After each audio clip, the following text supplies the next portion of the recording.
har'a arguu kennaaf gammachuu guddaa dhagamaaf mee hubata kennaaf ofii keessaniif mee hamilee al tokko mana kanaaf warri akka yeroo keessa hundanii asitti argamtanii hubata kennaaf simattanii yeroo keessaniif mallaqa keessan baastanii asitti argamtan galata guddaa qabdanii isinin jenna kanaaf obsaan nu dhageeffadhaa seenaa gaggabaabduu waan isaan dalagan waan miilootaan lakkaa'amu kanaaf hubata kennaa waa'ee isaanii dubbannoo jenne namni tokko kutaanii tokko ba'uu hin danda'u. Garuu Oromoon keessattuu warri qubee generation maal dalaganii hubanni kennaa asitti argamu kan jedhu waan xiqqoo tokko kaasaa maqaa isaanii wajjin isin ibsina. Kanaaf warri hubata kenna bakka buutanii maatii hubataa taatanii asitti argamtanis akkuma dura kaase asitti nu argamtanii fuuldura kanatti nu ba'a jenna yeroo maqaa hubata kennaa nu waamnu kaatanii waan maqaan isaaniif kennaa isaanii akka fudhatan asumaan isin dabarsina galatoomaa.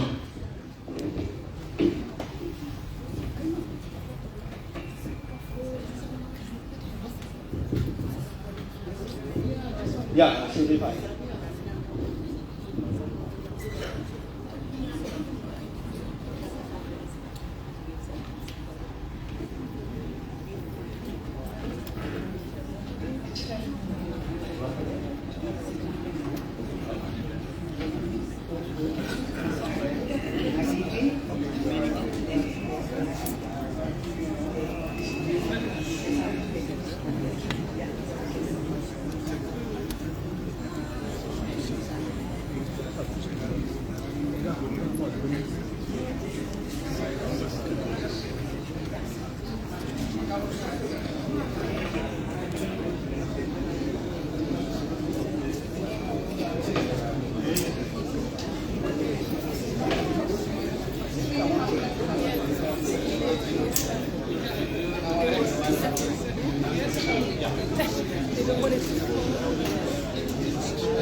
Falchaa teknik sagantaan keenya dhumnee sagantaa bareedaa fi miidhagaa hawwataa ta'e hubataa fi hamileedhaan akka nuuf obsitan isin jenna.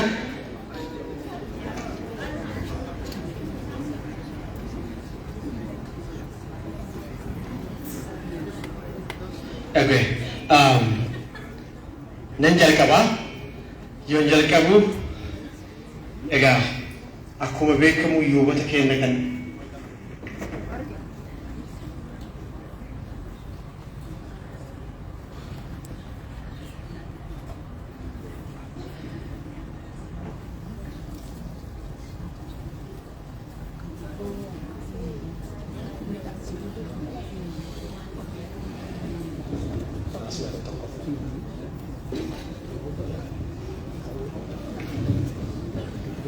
egaa sagantaa keenyatti hubaa hanga achirraa display godhamutti yeroo keenya qusachuu jecha jalqaba irratti namni amma maqaan isaanii waamamu yuubateena addee nagarii seenaa gabaabduu isaanii yoo isin ibsinu addee nagariin bara 1970 keessa doowwii aadaa Oromoo qopheessuu turan miseensa jarmiyaa abaa'oo warra jalqabaa turan sababa kanaaf waggaa 10 ol hidhamanii turan.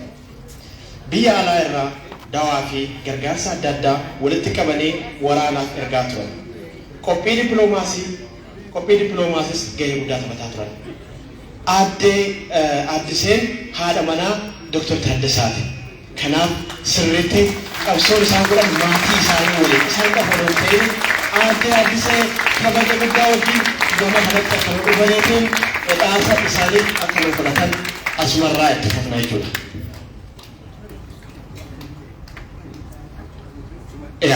Addisee nuusimata Addiseedhaaf isaan bakkuma ta'anitti yuuba keenya ulfaata keenya bakka isanitti itti humna itti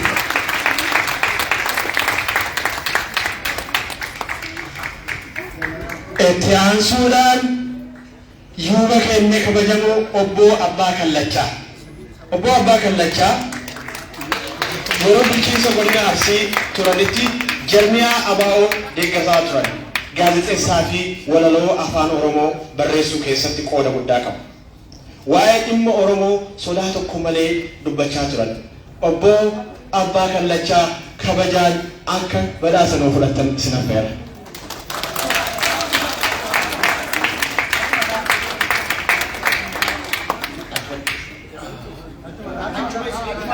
kabajamtoota yuwata kenna bakkuma teessanitti kabajaan isin nuwwata kana waan jaaluuf olo dandeenye gateetti kenna rasin kaanne kabajaan isiniif kenna kanaaf bakkuma teessanitti isiniif dhufa ulfaadhaa isiniin jenna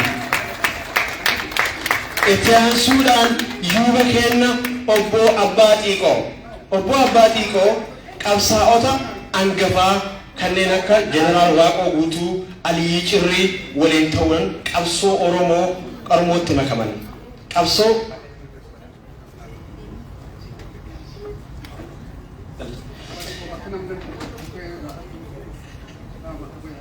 obbo Abbaa Xiiqoo bakka waan isaanii jiranii okay obbo Abbaa Xiiqoo qabsaa'ota angafaa warra akka jeneraal Waaqoo Guutuu Aliyyi Cirrii waliin ta'uun qabsoo Oromootti makaman qabsoo walabummaa Oromoo bara dheeraa geggeessaa turan mootummichatu kufe malee sirni cunqursaa hin kufne jedhanii yeroo kufaatii dargii dubbachuudhaan dhimma Oromoo irratti cichanii falmataa turan galatoomaa isiniin jenna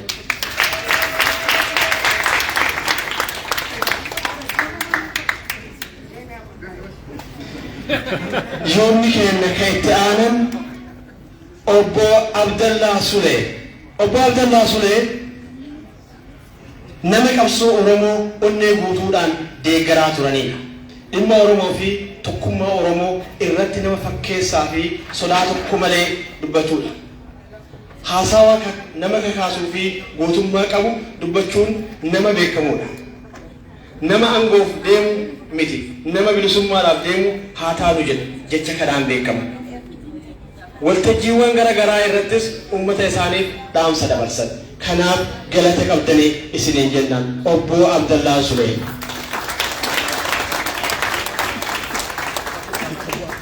bakka bu'aan isaanii yoo jiraatan obbo Abdallaa Sulee bakka bu'aan isaanii Oromoon guutuun bakka isaan bu'uu ni danda'an isaanis Oromoodhaaf qabsaa'an musibadhaa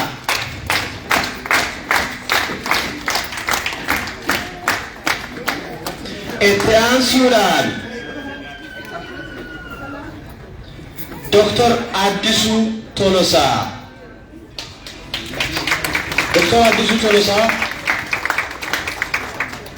hundeessitoota waldaa Mancaa fi Tuulamaa keessaa nama tokko turan gaazexeessaa Bariisaa hundeessuu keessatti gahee guddaa taphachaa turan waldaa qorannoo Oromoo yookaan Oosaa keessattis hirmaataa isaanii bareedaadha keessattuu gaazexaadhaan karaa kanaan beekaman kanaaf Oromoon galatoomaa isiniin jedhan Dr. warri bakka bu'aa isaanii yoo jiraatan yookaan isaan yoo jiraatan okay harka nurukutaa fi hamilee nu kennaa amma gara Dr. Fayyeeraatti si dabarsa Dr. Fayyeeraan yuubota keenya itti darbanii nuu kaasu maqaa isaanii galatoomaa namti keessan akkuma duraan jedhame seenaa nama hundumaa dubbisuuf miti anas dhaabachaa jirru anis itti fufa itti aansuudhaan Profeesar Asmaa'u Laggasee seenaa isaanii sila Profeesar Mahammad Hassan bareechanii kaa'aniiru waan itti dabaluun qabu Profeesar Asmaa'u Laggasee yookaan immoo bakka bu'aan isaanii as jiraatan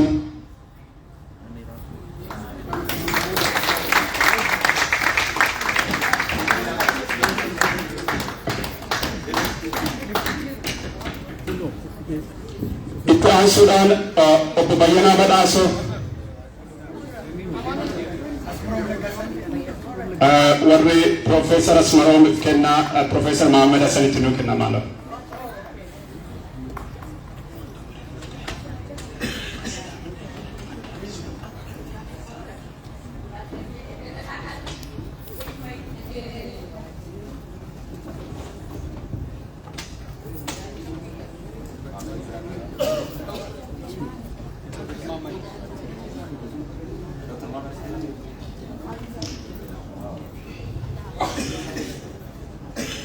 galatoomaa itti fufna sagantaa keenya itti aansuudhaan Bayyanaa Badhaasoo asin jiranii mucaan isaanii baay'ee isaanii fakkaatu kun as jira Maanuel. Obbo Bayyanaa Badhaasoo yeroo ijoollummaa isaanii jalqabee barnoota Oromiyaa keessatti babal'isuudhaan beekamu yeroo Haayile Sillaasee keessa mana barumsaa gara 20 ol naannoo dhaloota isaaniitti ijaarsisaniiru. Erga biyya kana dhufaniis immoo hawaasa Oromoo ijaaruudhaan biyya ambaa keessatti abaa'oo deeggaruudhaan hedduu adda durummaadhaan maqaadhaan obbo Bayyanaa Badhaasoo yookaan immoo bakka bu'aa isaanii galatoomaa jenna.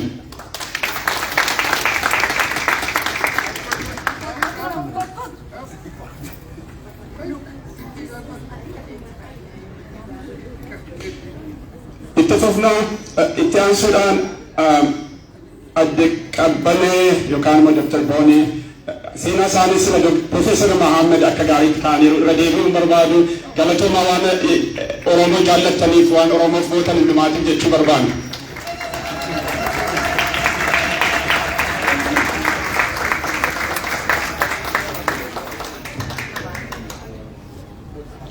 Adde Dammaqach Baqqalaa.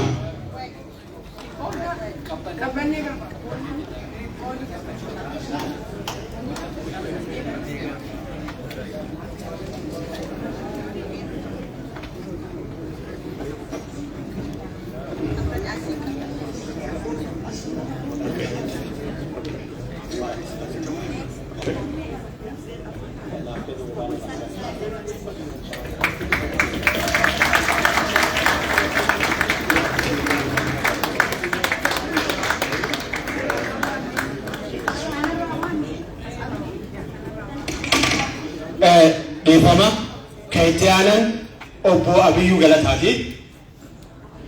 Obbo Abiyyuu Galataa qabsaa buulessa jarmiyaa abaa'oo hundeessan keessaa nama tokko turan.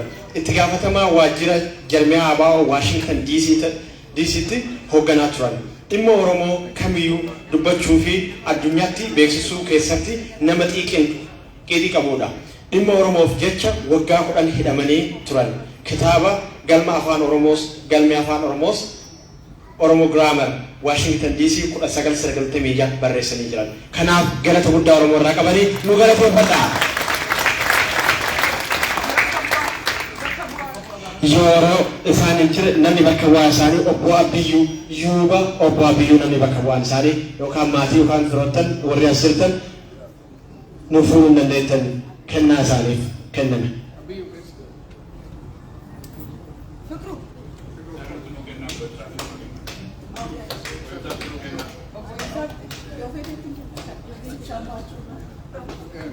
Kan itti aanan obbo Ahmed Hussein. Obbo Ahmed Hussein nama qabsoo Oromoo sodaa malee itti hirmaatanii fi dubbatu turan. Waa'ee qabsoo kan ta'an kan akka Magarsaa Bariifaa wajjin caasaa abaa'oo lafa jala qindeessanii deegara nama godhaa turan. Bara ce'umsaa 1992 booda dhaabni abaa'oo ministeerummaaf nama kaadhime keessaa isaan tokkodha. Yeroo jalqabaaf waajjira adda bilisummaa Oromoo kaaba Ameerikaa yeroo hundaa'u namoota hoogganan keessaa tokko isaanidha. Kanaaf wareegama Oromoof gootaniif galata qabdan isin jedha. Mee hamilee nu kennaa feeru. Bakka bu'aan isaanii asitti nu dhufuu dandeettani dhufaadaa isin jedha. Namni itti aanu yookaan yoomni kenna Artist Ali Shebo. Artist Ali Shebo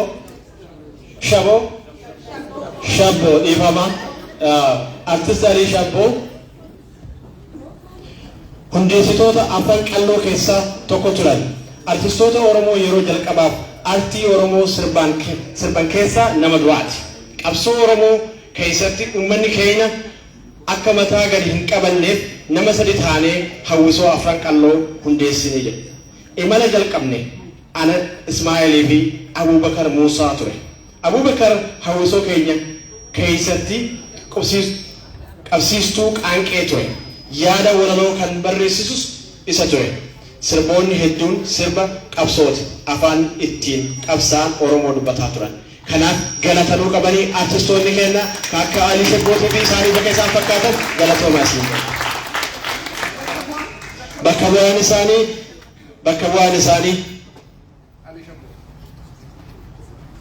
bakka bu'aan isaanii yoo jirre namni taanutti dabarraa yuuba keenya anga'aa dhugumaa artistoonni bakka jiranitti Oromoodhaaf wareegama isin gootan galatoomaa isin jenna obbo Abdii galatoomii itti aansuudhaan obbo Anga'aa dhugumaa obbo Anga'aa dhugumaa qabsoo Oromoo irratti nama hirmaannaa guddaa qabuu fi yeroo duraa karaa icciitii ta'een qabsoo ABO deeggarsa nama godhaa turan kitaabaa fi barruulee garaagaraa dhimma Oromoo irratti nama katabedha. Kaartaa Oromiyaa qopheessuu irratti nama qooda guddaa fudhate. Kanaaf galata guddaa Oromoo irraa qabdani. Amina nu kennaafi.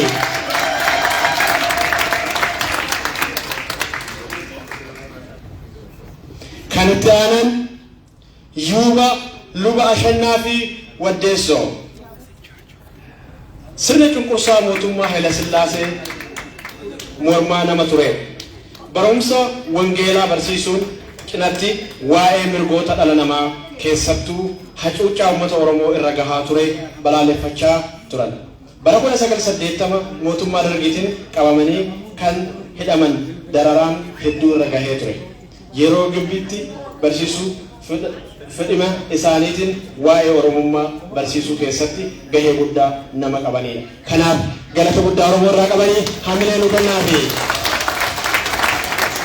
Ittaansuudhaan Dr. Fayyeeraan itti dhufan.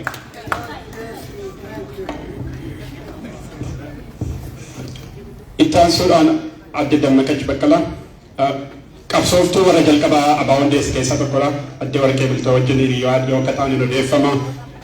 Bara 1970 keessa barruulee jaarmiyaa ABO barreessuudhaan baay'isuudhaan karaa loojistikii baay'ee deeggaraa akka turan seenaan isaan yaadata. Kana wajjinis wal qabatee waggaa dheeraadhaaf hidhamanii dararamaa akka turan uummata Oromoof jecha waan baay'ee kaffalan seenaan isaan yaadata. Haadha manaa isaanii Gadaa Gammadaa bara Shiniggaa wareegaman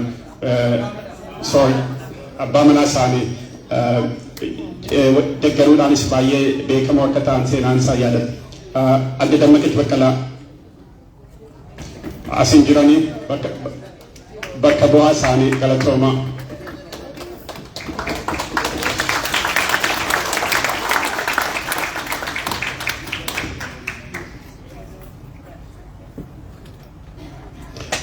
Itti aansuudhaan obbo Dootii Turaa yeroo jalqaba dhaabbatu irraa jalqabanii baay'ee qabeenya qabu ture baay'ees arjaa akka ta'aniin odeeffama seenaan isaa yaadata baay'ees goota akka ta'anii hawaasa Oromoo biyya alaatti dhaabuudhaanis qooda keessaa hedduu akka fudhatanii walumaa galatti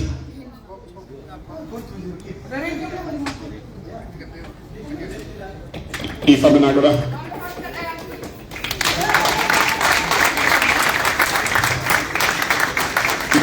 Obbo Dootii Turaa maatii as jira. Isaan qaamaan asitti argamuu hin dandeenye bakka bu'aa maatii isaanii garas jiru galatooma.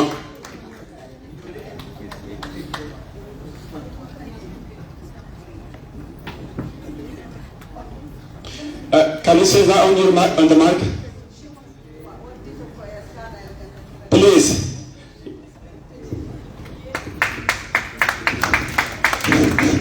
Duraan dursee obboleeyyaan kiyya abbootiin kiyya gadi jedheetan qabsoo sin galateeffadha gadi jedheen sin galateeffadha. Baay'ee natti dhagahamee abbaan koo as jiraachuu dhabaachuusaa qabsoo kana keessatti ergaa ergeera galatoomaa sin jedheera. Wardiin inni qabu tokkuma wal jaaladha wal gorfadha. Gaafa 2019 waggaa 35 booda biyya keessanii ture. Abbaan koo bara bilisummaa fixaarra jira jennaan intala koo kuruphee mee foonaa taatu jedhe abbaan koo. Achiin booda uummata isaaf maal jedhe qorii gara tuunni gorii jedhe. Gara tuunni gorittaa goru wal jaaladha inni isaa miilli isaa tumamee warri isaan kaleessa Finfinnee keessatti adda warqee fa'aa ani yaadadha diqqoon ta'ee midri beetii keessaa Amaariffaan barreessaa taampileetii fa'aa harcaasaa turan jedhanii nu dhoksanii godhani maaliifi nuti deemnee diinaa simanne maaliifi keessattuu ijoolleen Finfinnee yoo as keessa jiraattanii shaashaa fi biizii ta'anii uummata ollaa kana hojii waa'ee oromummaa kana seedduu beenu bin abbaan koo qabsoo manatti egalee maqaan koo Bareedduu Dootii itti aantuun Midhaaduu Dootii inni sadaffaa Midhaaksaa Dootii Beekaa Dootii jedhee bara dukkanaa san keessa maqaan Finfinnee keessatti akkasitti waamamne abbaa koo haa galatamu.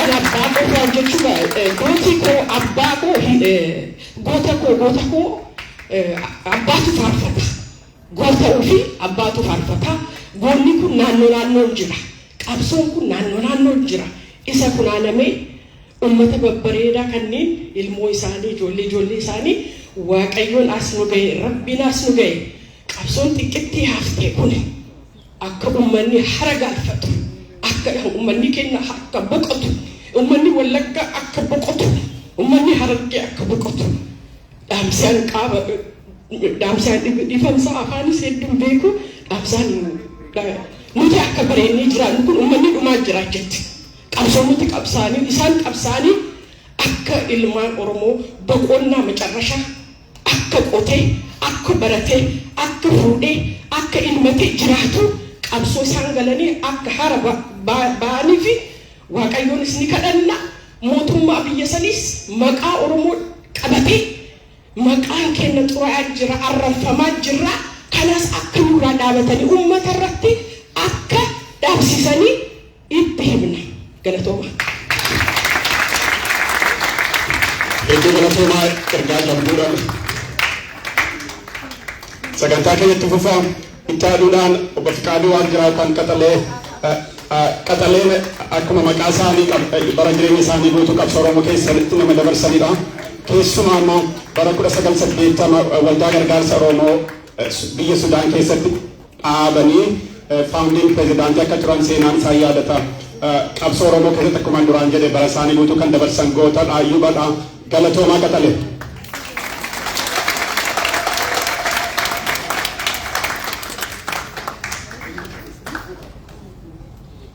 Ittaan suraan biyyaa kan dhufan obbo Gabbisaa Lammeessaa obbo Gabbisaa Lammeessaa ammallee biyya jiraatu qabsoo Oromoo keessatti bakka guddaa kan qaban yuuba keenyadha. Hundeeffama Maccaaftuu Lamaarraa eegalee gaazexaa afaan Oromoo isa jalqaba barreessaa keessattis qondaalaa ta'anii hojjetaniiru. Maqaa qabsoo Oromoof dangiinis mootummaan wayyaanis waggaa hedduudhaaf mana hidhaa keessatti isaan dararaa ture. Ammayyuu immoo itti cichanii qabsootti jiru. Obbo Gabbisaa tokkoffaa baga Oromiyaadha nagaan nu dhuftanii ammas immoo galatoomaa isiniin jenna.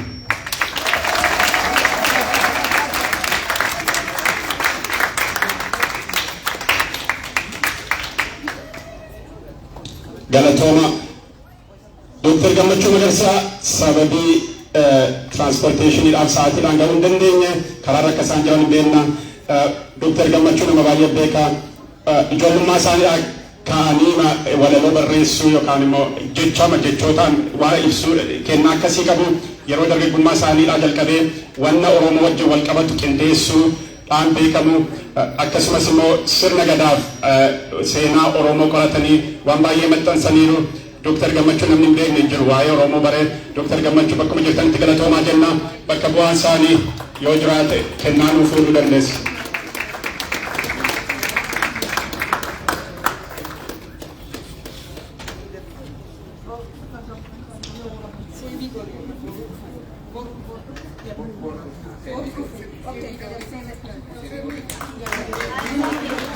Galatooma. Ittaan suraan obbo Geetaachoo Baay'isaa isaanis nu keessa jiru har'a yuuba obbo Geetaachoo Baay'isaa isaan yeroo dargaggummaa isaaniidhaa jalqabee caasa abaaboo biyya keessatti diriirsuudhaan qooda guddaa qabu. Kanaanis beekamu bakka adda addaattis immoo Oromiyaa keessa deemanii biyyattii Itoophiyaa jedhamtu keessas bakka adda addaa hojjetaniiru. Yeroo hojjetanitti waa'ee Oromoo barsiisaa turanii. Sababa kanaafis mootummaan dargii qabee hidhee mana hidhaa keessatti dararaa ture. Erga achii ba'anis immoo biyya kana dhufanii seenaa Oromoo obbo Dhaabasaa Guyyoofa wajjin ta'anii baay'ee barsiisaa turanii obbo Geetaachoo Baay'isaatitti qabaachuu keenyaaf baay'ee boonnaa galatoomaa waan ooltan hundumaatiif obbo Baay'isaa obbo Geetaachoo Baay'isaa. Profeesar Hundeessaa Tussoo gara sana jiru. Profeesar Hundeessaanis warra qabsaa'ota Oromoo warra hangafaa keessaa tokkodha. Asitti si qabaachuu keenyattis baay'ee gammannaa. Profeesar Hundeessaan waan baay'ee qabsoo Oromoo keessatti hojjetan keessaa waan ittiin yaadataman waan baay'ee keessaa tokko maqaadhaan barbaadu yeroodhaan naba'oo wal dhabee adda cabeef jedhaa ture dhaabaa ba'oo kana walitti deebisuudhaaf waan baay'ee tattaafataniiru waan baay'ee ifaajjaniiru waan baay'ee kennaniiru isa itti dabalees immoo hawaasota Oromoo biyya ambaa keessatti ijaaruudhaaf waan baay'ee hojjetaniiru. Yuubni keenya Profeesar Hundeessaa Kanaadaa dhufanii nu wajjin jiru galatoomaa isin jenna.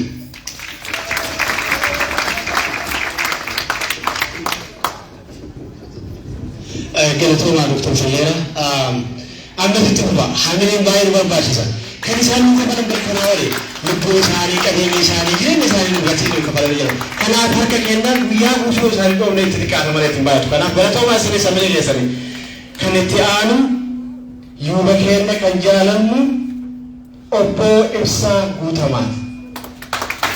Hamilee isaanii obbo Ibsaa Guutamaa baroota 1960 keessa Itoophiyaan eenyu kan jedhu walaloodhaan dhaadannoo dhageessisaa turan. Qabsoo Oromoo keessatti gahee guddaa qabu. Labsii waa'ee lafaa Land to Tiller jedhu keessatti jijjiiruu keessatti gahee guddaa qaban. Bara chartaraa booda qubee afaan Oromoo barsiisuu fi biyya keessatti babal'isuu keessattis qooda guddaa taphatu.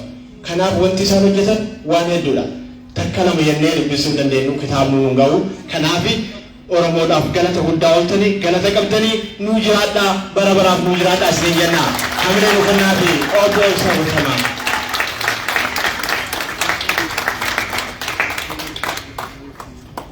Itti aansuudhaan Oromoo rabbitu badhaasee gootota hedduu qabdi.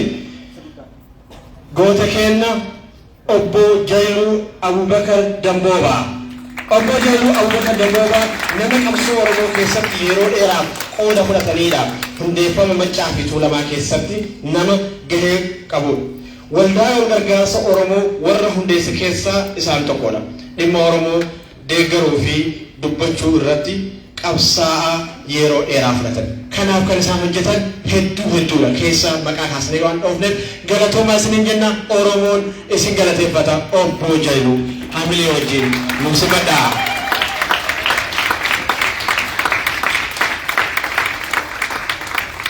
Itti aansuudhaan dubartoota Oromootiif fakkeenya kan ta'an Dr. Kuwee Kumsaa. Dr. Kuwee Kumsaa bara 1970 keessa waa'ee Oromoo dubbachuu keessatti hirmaannaa guddaa nama qabudha. Aadaa fi artii Oromoo guddisuu keessattis qooda guddaa qabu. Waa'ee siiqqee barreessuu fi beeksisuu keessatti gahee guddaa qabu.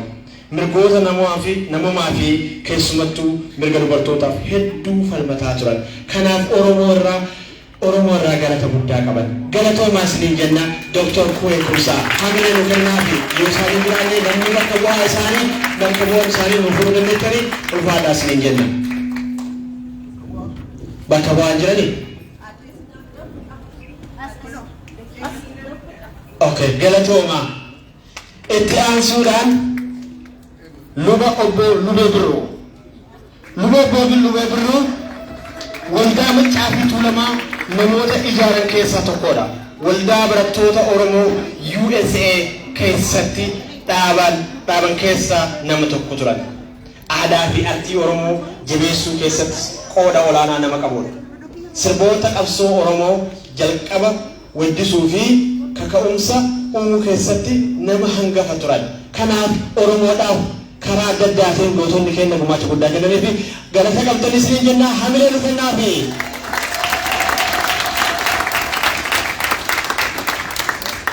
itti aansuudhaan luba Profeesar Makuraa Bulchaa. Profeesar Makuraa Bulchaa waldaa qorannoo barattoota Oromoo biyya Yuuroop keessatti dhaabuu keessatti nama adda dureedha. Dhimma Oromoo irratti kitaabotaa fi barruulee gargaraa nama barreessanidha. Waldaa qorannoo Oromoo Oosaa keessatti nama hirmaannaa guddaa qabudha. Jarmiyaa siyaasaa ABO hanga dirree waraanaa deemuun hojii siyaasaa tajaajilaa turan. Kanaaf wareegama guddaa Oromoodhaaf baasanii Profeesar Makuraan yoo isaanis jiraatan nuu simadhaa yookaan immoo bakka bu'aan isaanii yoo jiraatan akka nuu simatan kabajaan isin gaafannaa. Profeesar Makuraan hamilee mitannaa fi hamilee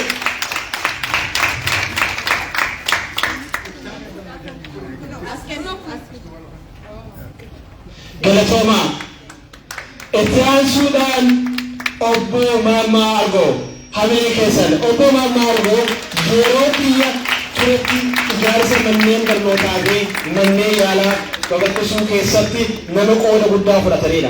Ijaarsa waldaalee hawaasa Oromoo kan akka waldaa dargaggoo fi waldaa ispoortii Osfaanaa kan Oromoon bara baraan ittiin wal argu kana keessa ijaaruu keessatti nama gahee olaanaa qabudha. Aadaa Oromoo guddisuu, qubee barsiisuu fi seenaa Oromoo addunyaatti mul'isuun nama tattaaffii cimaa godhaa turani. Obbo Maammaa Argoo sirriitti nu simadhaa goota keenya kabajaa guddaa hojii. Uffaataa nu jiraadhaa umrii nu dheeradhaa isiniin jenna. Galatoomaa qabsoon keessan ilmaan ilmaanitti darbitii hin dhaabbattu.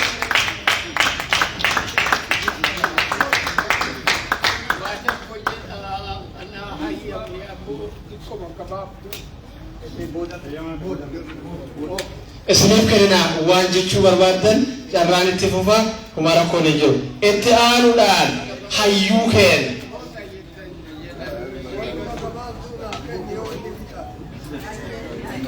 isiniif kenna horaa.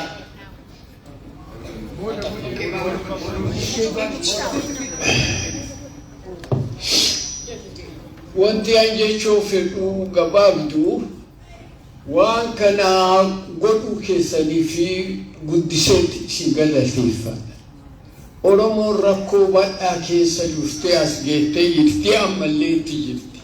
Ta ammaa tana itti jirtu ta argitee qeerroo irraa dabsanii qabatanii deema'aaranii maqaa Oromootiini nu sobanii warra ammaa tana ammoo Oromoof dhaabate woboo argitee maqaa xureessaa jiran.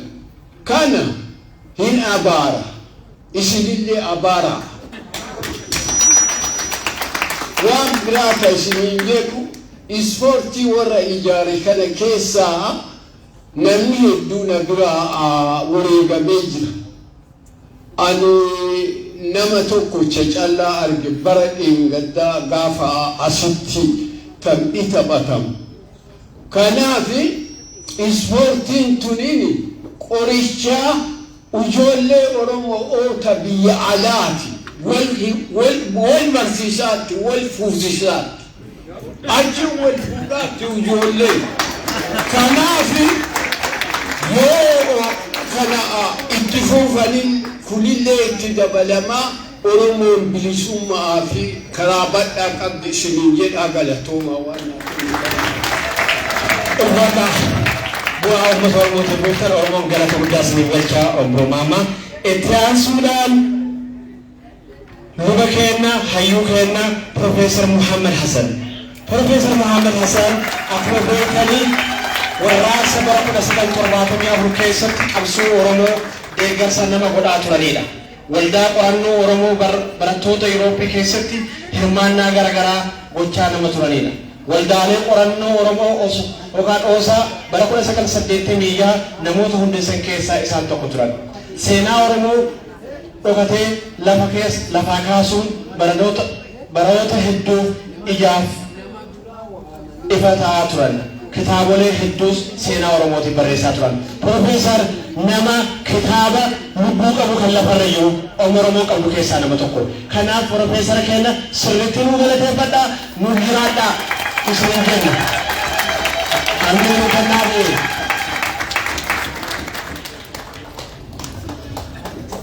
Itti aansuudhaan لوكينا شيخ محمد سالي شنكبي شيخ محمد سالي شنكبي آدابي أنتي ورمو قدسو كيستي جهة قدام سربك أمسو ورمو كيستو شبسا شغوية كيستي هرمان نقدام سربوتا أمسو هدو فيدمون أمسو ورمو تمسافران كناف أرتستوني كينا afaan sirbaatiin Oromoon akka bilisomtu Oromoon akka dammaqtu dukkana keessaa kabaatu kabadan waan ta'eef kanaaf kabaja guddaa qabdanii galata guddaa nurraa qabdanii isin jenna galatooma hamilee nu kennaafi yoo isaan hin jiraanne bakka bu'aan isaanii yoo jiraatan bakka bu'aan Sheekh Muhammad Saalii Shankifee bakka bu'aan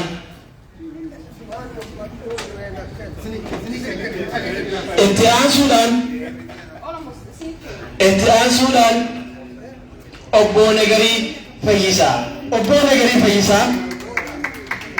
fincila qabsoo barattoota bara 1973 eegalame keessatti hoogganaa turan ijaarsa abaa'oo keessatti miseensaa fi seelii jarmiyachaa ta'ee tajaajilaa turan sababa qabsoo Oromootiif waggoota 12 ol hidhamanii sababa kanaaf yeroo ammaa haalli fayyaa isaanii rakkina garagaraatiif saaxilamee jira.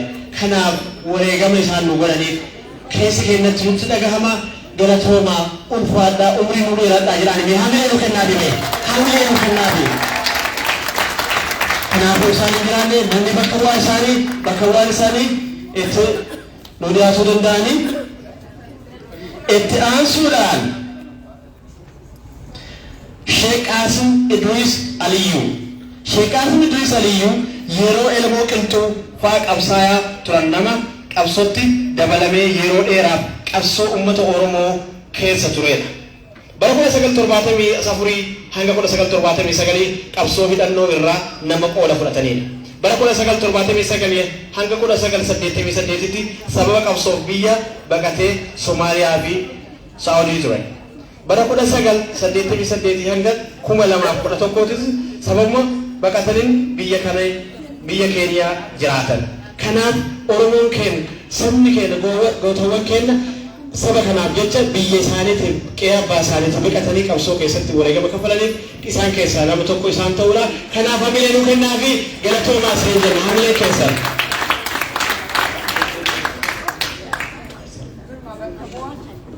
Bakka bu'aan isaanii yoo jiraatan bakka kana koottaatee badhaasa kana nuu fuudhaa. In meantime, Pastor Ashannaafiin afaan lama waan jedhaniif isaaniif kenna. Nama maraatiin nu dandeenyu. Aqallee maarree warra pilaanii kana qopheessee jedhallee baay'eessinee galatoonfannaa waan isinaa eebbisuu Oromoo walitti qabdanii teessuma kana hundaa guutee yoo taa'ee jedhu gammachuu guddaan natti dhagaameera. Maqaa Oromoo kanaaf ijoollummaa kiyyaa qabee du'aaf jireenya keessa waan ina dabarseera. Tumamee hidhamee urgee marattu. Baay'eesseet isin galatoonfadhaa. Aqallee kunoo ulfinna kanuu kennitanii nutti uwwiftanii. Kanaafis galanni isiniif haa galu. Akkasuma ammoo martinuu deemee dhufee karaa dheeraa deemtanii dhuftanii asitti walitti qabamu. Waashingitanitti kanaafi waan absitti illee nagaan nu maraa haa eegu nagaan illee gaafa nu haa galchu gooftaa mana samii. Warra kana qopheessa irra deebi'eetu eebbisa. Waan isaanaa gargaaru, isaanaa jabeessu. Akkuma amma fixanii jedhan kana. Waa guddaa keessa dhugaanuu darbineerraa maqaa Waaqaatiif illee ani dhugumaanuu نقلين سورس لفتنا أنينا تمانيران شاشمان التلي قسمة حواس الدعاء جرين إننا درقيتي زواي التلي كإننا درقيتو نقلت زواي أقسم شمان التلي نهد أنيران آيسا بردار بي أمو نقل شاشمان حواسا عدسا وأن دو أبجرين نهنا نفردني جلاني اسم اتمي وأن مرتيس مرتيس تنقدوا وأن إجرين نديبسا كدر دو واقب بيكاجي أمة سمرا أرقمي أمتين وعندن كيفي أنا أجلس اللي جنة كدرة وابيك أجئين إيش بتأتيو نا كنافي باي إسيتي أرمو ولد أبامو في أزت ورد أفتاني بتسين نكمل شيء واني سنا إيربسو بوفتا منسامي سنا إيربسو akka tamaaranii fennaa kaanee masarratti mirtii barnu kan ajjeesuuf nutti ka'anii ummata aadimaa nukkaasaara jedhaniiti ummata Oromoo kaasii aadimaa nukkaasaa attanii kanaaf nageelle takka idduna ajjeesuuf yoo isaan ka'anii waan ammoo dhufee nama keenyaan ka wali jirutti illee himee natti illee himeeti uddeessa jijjiirannee hafneera.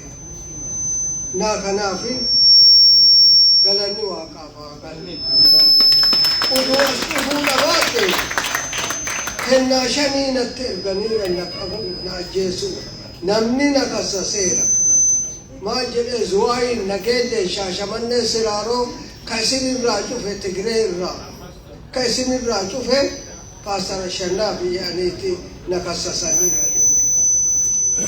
Waanti ammoo na hambise akkuma isaanii na ajjeesuuf ennaa dhufanii waanti jalaa gama ce'eeti kolejitti ce'eeti guyyaa shanii waanti na hambiseera. Gaaf tokkocha fuuldurumatti fixadhe isinitti isaanii barsiisuu yoo safara kennaa gara kolejii ba'u laga ce'uuf ta'u onnayyaa ta'e. Tigreen namni jahaa mashaaraa qeeshaa qabatanii ajjeesuu irratti ta'anii anaa miti ati eenyuun barbaanne Paastar Ashannaa fi barbaanne jedha.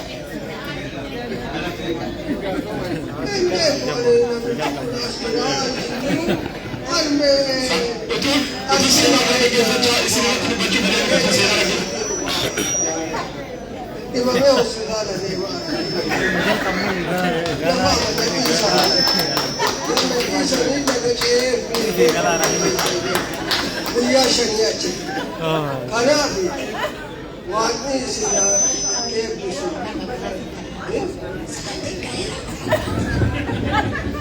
Hayya galatooma ulfaadaa nama naqaafuu namni hundinuu seenaa fi waan keessa galuutti nuti baay'ee gammannaa turre yeroo sa'aatiin qabnu dhiifama guddaa nu godha. Doktor itti fufa. Itti fufa.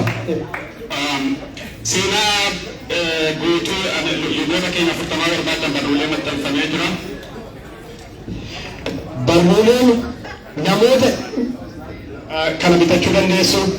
Seenaa baay'eetu jira akkuma beektanii nama hundumaa maqaa dha'uu dandeenyu guyyaa walakkaa keessatti waggaa 2 fudhanneeyyu. Kanaaf dhiifama guddaa wajjin addaan siqutu dirqama. Itti fufuudhaan obbo Turee Leencootu jira. Obbo Tureen qeerroo ganamaa jedhamanii beekamu. Elemoo Qilxuufaa wajjin dargaggoota Oromoo biyya Somaaliyaa, Jibuutii, Saawud Arabiyaa, Yemenitti karaa dhoksaadhaan aba'uuf leenjisuudhaan gara biyyaatti deebisuudhaan beekamu. Sababii kanaafis immoo mootummaan yeroo sanaa isaan qabee mana hidhaa keessatti dararamaniiru. Qabsoo Oromootti immoo amma dhumaatti boodatti hin jedhiin dabarsanii. Obbo Turee Leencoo asin jirani bakka bu'aa isaanii. Obbo Turee Leencoo bakka bu'aa isaanii. Turee Leencoo. Bakka bu'aan isaanii jirame itti fufna. Itti aansuudhaan luba Dooktar Tasgaraa Hirphoo yuuba keenya waggaa kanaa keessaa tokkodha. Yuuba Tasgaraan aadaa fi afaan Oromoo guddisuudhaan maqaan isaanii adda durummaadhaan dhahama. Fakkeenyaaf geerarsa Oromoo kuusa maqaa Oromoo kan jedhamu kitaabolee barreessaniiru.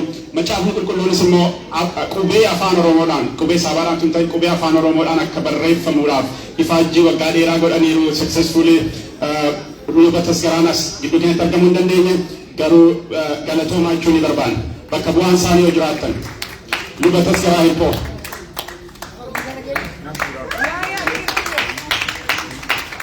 Galatoomaa. Amma isaan kennaa isaanii fudhatanitti itti fufnaa.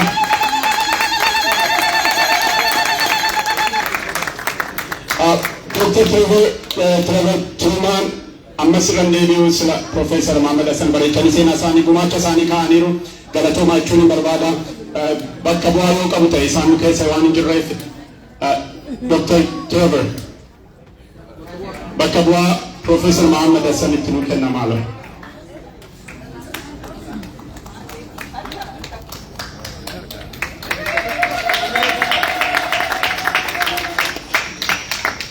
Itaan suraan adde warqee bultoo kana dura namni hin beekne waan jiru natti hin fakkaatu yoo kana dura hin beekne ta'es immoo har'a bartaniittu haasaa sila kontribuushinii dubartootaa irratti godhaniini qabsoo Oromoo keessatti waan baay'ee seenaa qabu hunduma isaa dubbachuuf yaalii gochaa jiru qabsoo bilisummaa Oromoof jecha waan guddaa kaffalaniiru icciti qabsoo Oromoo dubartoota yeroo sanaa maqaa dha'aa turan sila wajjin ta'uudhaan icciti Oromoo maabara dubartootaa dhaabbatanii walitti dabarsaa turanii baay'ee keessan akka beektan immoo abbaa manaa isaanii obbo Baaroo Tumsaa wajjin ta'uudhaan waan qabsoo Oromoof waan isaan godhan hedduudha. Erga lubbuun abbaa manaa isaanii darbees immoo seenaan obbo Baaroo Tumsaa yaadatamaa akka hafuuf uummata Oromoo biratti ifaajjii baay'ee gochaa turanii gochaa jiru. Asumaan immoo galatoomaa jechuu barbaanna adde warqee.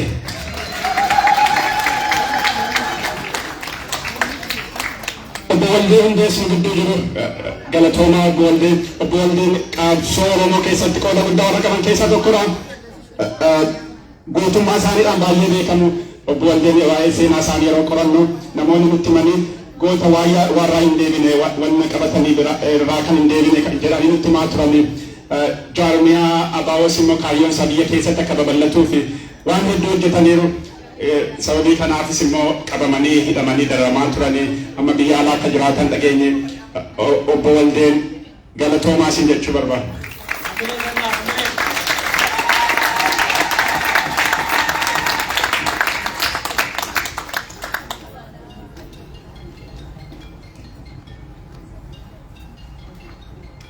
Galatoomaa. Itti aansuudhaan obbo Xahaa Abdii namni hin beekne waan jiru natti hin fakkaatu qabsoo Oromoo beekee obbo Xahaa kan hin beekne hin jiru jedhamee beekama. Waan hedduu isaan qabsoodhaaf bara jireenya isaanii hojjetanii maqaadhaan yaaluu natti hin jiru garuu waan adda addaa keessatti qooda isaan fudhatan keessaa ilaalcha gochuu fi aadaa Oromoo guddisuudhaan gama namni Oromoo baay'een hin beekne keessa maqaadhaan barbaada. Walaloo barreessuuf dandeettii guddaa akka isaan qaban nan dhaga'e nanaaf haaraadha baay'een keessanis hin beektan shakka. Jaarmiyaa Oromoo gurguddaa adda addaa macaaftuu nama keessatti qooda fudhachaa turanii Oromoo Student Union of North America keessa dhufaniis immoo isaan jajjabeessaa akka turan namoonni baay'een nutti himanii adda bilisummaa Oromoo keessatti qooda isaan fudhatanii baay'eedha lakkaa'uu barbaadu. Asumaanis immoo obbo Xahaa Abdii galatoomaa isin jenna.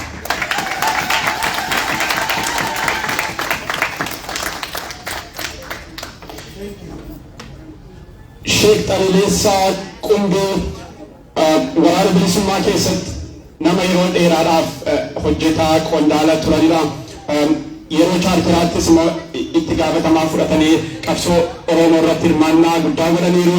Jecha dhaadannoo isaan qaban keessaa kan ani haaraa dhaga'een baay'een keessa hin beektu.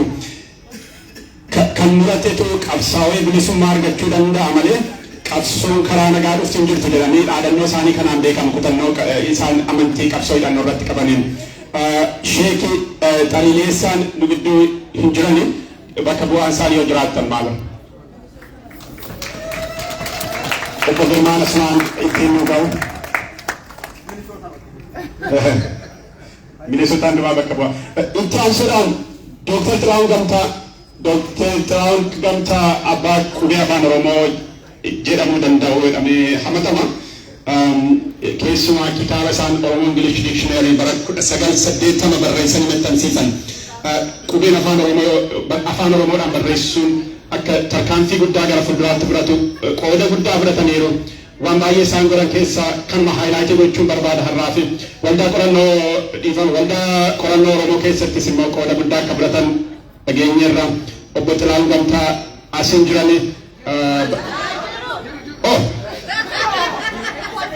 Dhiifama guddaa hojjenne obbo Xiraa'uun Gamtaa as jiru barbaadeen dhabee.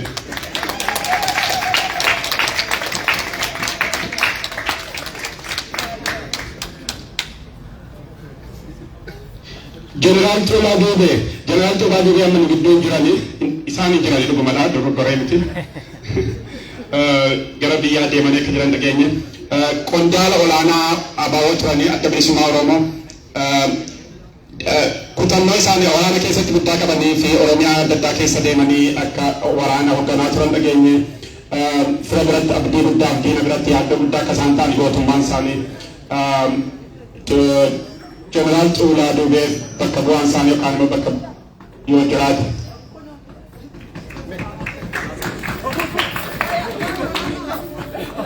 Irratti walii barbaachisu walii galaa. Inni dhuma the last but not the least jedhame obbo Zagayyee Asfaaw biyya jiraatu nu gidduutti argamuudhaaf tattaaffii guddaa godhanii garuu inni jennee fi biyya ta'anii qabsoo Oromoo keessatti karaa baay'ee qooda fudhataniiru. Ministeera mootummaa turanii land for the tillers yookaan immoo lafti mareeta laraashuu sana Amaariffaan keessatti akka jijjiiramuuf sirna lafaa baay'ee hojjetaniiru. Gidduu dhiyeenya kana immoo hundee kan jedhamu non-profit organization keessumaa mirgi dubartoota Oromoo keessumaa akka kabajamuudhaaf baay'ee tattaaffii guddaa gochaa jiru. Baay'ee isaan kabajaa obbo Zagayyee Asfaaw warri bakka bu'aa isaanii yoo taatan yoo jiraatan amma bakka bu'a asumaanis immoo obbo Zagayyeen ergaa gabaabduu erganii jiru barreeffamaanii nan dubbisa Ingiliffaadhaan. I wish you all the best at this great event which is the first of its kind and I send my best regards to all participants. This makes a birth of a great institution connecting the old with the new generations. And we all hope that Yugota will grow and flourish as a standing institution. The people behind this great idea deserve special gratitude from all. May the blessings of Richa be upon you all. Jedhu Galatomaan Karatatu Moreera. Seenaan amma dubbisaa jirru guutuudhaan Yugota 40 garuu gabaabduu kana keessatti barreeffamee jira. Paraagiraafii tokko lamadha baay'ee miti. Garuu nama kitaaba barreessuu barbaadan irraa kan sasanii ta'a. Warri digdamaa gurguraa jirra warri bitachuu barbaadan